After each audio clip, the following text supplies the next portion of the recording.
Hey there, Chris G here. I'm sure you've been reading a lot about how AI agents are just transforming the world of work.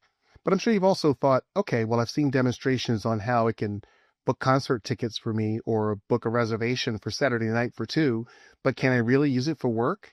And specifically, if I'm in PR and communications, can I use it for PR and communications work? Well, I'm here to say yes. And I've been conducting a lot of experiments with agents, specifically OpenAI's operator, over the past month or so. And I've created this test here where I've actually demonstrated how you can create a media list using operator. So let's dive into it. So here is the prompt that I gave it. I'll just minimize my little window here. Here's the prompt I gave it. And as you can see, it's pretty detailed.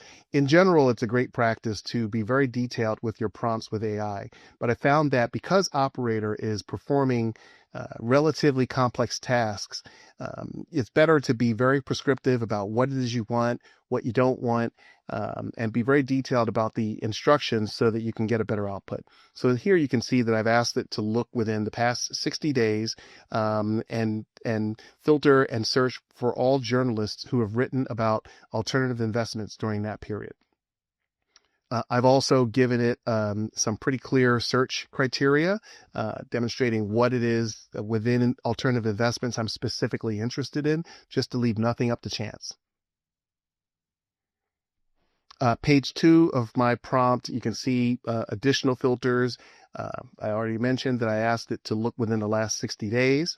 I noticed in previous experiments that sometimes it would add mostly or all outlets instead of filtering for journalists. And so I wanted to be very specific that I'm looking for journalists rather than news outlets.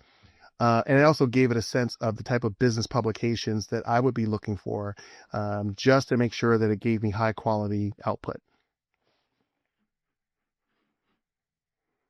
Okay, so here's a video, and that's another great thing about Operator specifically is that it proactively just records videos of all of the instructions that you give it and all of the tasks as it's carrying them out. So you can actually see, and I'll demonstrate here, you can actually see it working.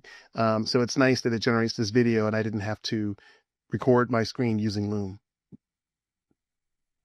So as you can see, it's going through and doing everything I asked. This is not me moving the mouse. This is not someone from IT remote dialing into my computer. This is Operator. It actually has mouse functionality and keyboard functionality. So this is it doing exactly what I asked. Now, I recorded this video in early February, so you'll see the date range reflects that. But it's actually going back 60 days, and now it's going through the process of adding the journalist that it found to the media list that I created for it. It's pretty amazing. Now you can probably see here, and it's not perfect. I mean, there's one instance in this video where I noticed that an outlet that has first name space second name, Operator interprets that as first name last name of a person, so it added a couple of those outlets to my list. But for the most part, it did what I asked, and it only added journalists to the list. So it's pretty good. So with something like that, you could just probably further enhance your prompt so that it doesn't add outlets like that, or you could just simply, for one or two mistakes, you could just go in and manually delete those. But here you can see, unlike ChatGPT or Claude, where when you ask it to look something up or you ask it to give you an answer, it comes back in seconds. This is actually working at the speed of someone in a browser, which is not bad. I mean, it's still doing work for you. And it's not difficult to envision a time in the very, very near future, and I'm talking about in the next 1 to 2 to 3 months, where most of us or many of us might have a few browser tabs open at any given time where we have different tasks being carried out like this, or many other things that we can think of that are time consuming. So that's it. That's my demonstration for right now.